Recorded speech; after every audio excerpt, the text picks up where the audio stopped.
ఒక ఉత్తరం చూద్దామండి. ఈ ఉత్తరాన్ని సునీత గారు ఆదిలాబాద్ నుంచి పంపించారు. నామ సంకీర్తన ప్రభావం ఏమిటి తెలియచేయండి కోరుతున్నారు. మనకు యుగాలు 4 ఉన్నాయి. కృతయుగం, త్రేతాయుగం, ద్వాపర యుగం, కలియుగం.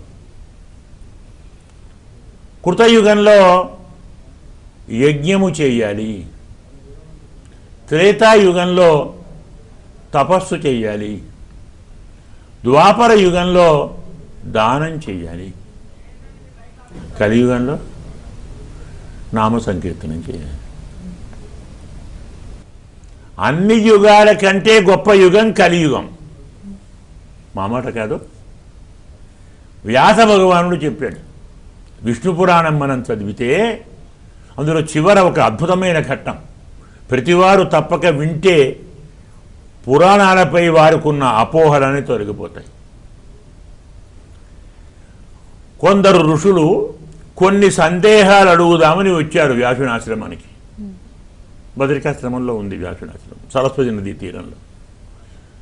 ఆయన సమయం అయింది, ఉదయం అక్కడే పక్కన సరస్వతి నది ఉంది. నదిలో మునిగాడు స్నానం చేద్దామని. మునిగి లేచాడు, అందరూ కనపడ్డారు ఋషులు. మహానుభావుడు కదా, ఎందుకు వచ్చారో తెలుసు. మళ్ళీ వాళ్ళ నిబంధన ఎందుకు పెట్టాలి అని శూద్ర సాధు అన్నాడు. వాళ్ళు చూస్తున్నారు ఇట్లా. మళ్ళీ మునిగాడు, మళ్ళీ లేచాడు. స్త్రీ సాధ్వి అన్నాడు. మళ్ళీ మునిగాడు, మళ్ళీ లేచాడు. కలి సాధు అన్నాడు. అంటే ఈ ప్రపంచంలో, ఈ జగత్తులో అందరికంటే ఉత్తముడు శూద్రుడు, అలాగే అన్నిటికంటే ఉత్తమమైనది స్త్రీ, అన్నిటికంటే గొప్ప పూజా సాధనం, గొప్ప యుగం కలియుగం చెప్పాడు. వీళ్ళకి ఏమర్థమవుతుంది? స్నానం చేసాడు, లోపలికి వెళ్ళాడు, అందరూ వచ్చారు. మళ్ళీ ఏమిటయ్యా చెప్పాను కదా అన్నాడు. అయ్యా మాకు అర్థం కాలేదండి, ఎందుకు శూద్రుడు సాధువు? బ్రాహ్మణ క్షత్రియ వైశ్య శూద్రులలో ఎందుకు శూద్రుడు గొప్పవాడు తక్కిన వారి కంటే? మాకు అర్థం కావాలి కదా నాయనా. బ్రాహ్మణుడు, క్షత్రియుడు, వైశ్యుడు 3 పూటల స్నానం చేయాలి, దానం చేయాలి, జపం చేయాలి, యజ్ఞం చేయాలి, ఉపవాసం చేయాలి, వ్రతం చేయాలి, ఎన్నో నిష్టలు, ఎన్నో నియమాలు, ఎన్నో బాధలు, ఎన్నో ఆచారాలు. వాళ్లకు వీడితో పని లేదు. అలా లేచి ఒక్కసారి దండం పెడితే చాలు. అంటే ఇవన్నీ చేసిన వారికి కానీ భగవంతుడికి కానీ లేచి ఒక్కసారి దండం పెడితే వాడు డైరెక్ట్గా ముక్తికి పోతాడు. ఈ ఛాన్స్ మనకు లేదు, అందుకు వాడే గొప్పవాడు. అదే రెండోది, మరి స్త్రీ ఎందుకు గొప్పది అందరికంటే? ఇంకా అర్థం కాలేదా? భర్త అన్నవాడు పొద్దున్న లేచి, తెల్లవారు లేచి, స్నానం చేసి, మడిగట్టుకొని కూర్చొని జపము తపము చేయాలి. ఆమె ఏం చేస్తుంది? భర్త పూజా మందిరంలో కూర్చుంటే అంతకంటే ముందు లేచి పూజా మందిరాన్ని శుభ్రం చేస్తుంది, కడుగుతుంది, ముగ్గేస్తుంది.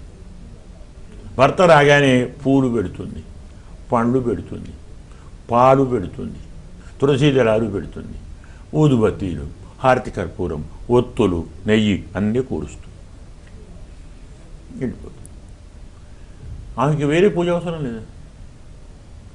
వీడు గంటల కొద్ది కూర్చోవాలి. పూజ చేసేవారి కంటే పూజ చేస్తున్న వారికి కావలసిన పూజా సామగ్రి ఇచ్చిన వారు గొప్పవారు. కాబట్టి భర్త లేదా మరొక పెద్దలు ఆచరించే ధర్మకార్యానికి చిన్న చిన్న సేవలు చేసిన మాత్రాన స్త్రీలు తరిస్తున్నారు. గొప్పవాడు కదా.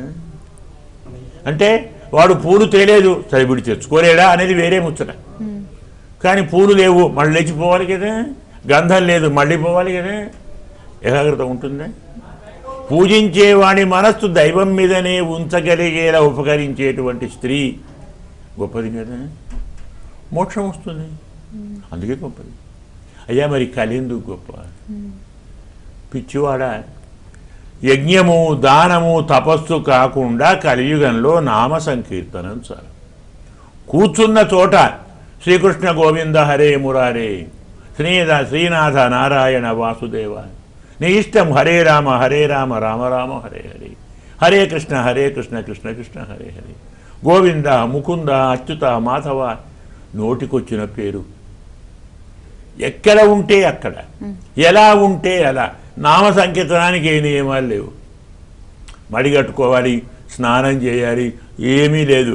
పక్క మీద పడుకున్నావు, నిద్ర రాలేదు, నారాయణ నారాయణ నారాయణ నారాయణ అనుకో, నిద్ర కూడా వస్తుంది, బాగా మనసు బాగుంటుంది. కాబట్టి నామ సంకీర్తనకు ఎలాంటి నియమాలు లేవు, ఎలాంటి ఆంక్షలు లేవు. ఈ నామ సంకీర్తన ఏం చేస్తుంది? మనను నోటి ద్వారా పలుకుతున్నాం కాబట్టి, నోరు తెరుస్తాం కాబట్టి ఇక్కడున్న పాపాలన్నీ పోతాయి. మనం చేస్తున్న దాన్ని పక్క వాళ్ళు వింటారు కదా, చెవుల్లో పడతాయి కదా ఈ నామాలు. ఇక్కడి నుంచి పాపాలు పోయాయి, వాళ్ళు వింటున్నారు కదా. ఇక్కడ రంధ్రాలు ఉన్నాయి, కణ రంధ్రాలు. ఆ రంధ్రంలో నుంచి పరమాత్మ వారి హృదయంలోకి వెళతాడు. మనం సంకీర్తన చేస్తుంటే పరమాత్మ వారి హృదయానికి వెళతాడు. మరి మనకైతే ఏమిటి అంటారా? అవునా? అనొచ్చా?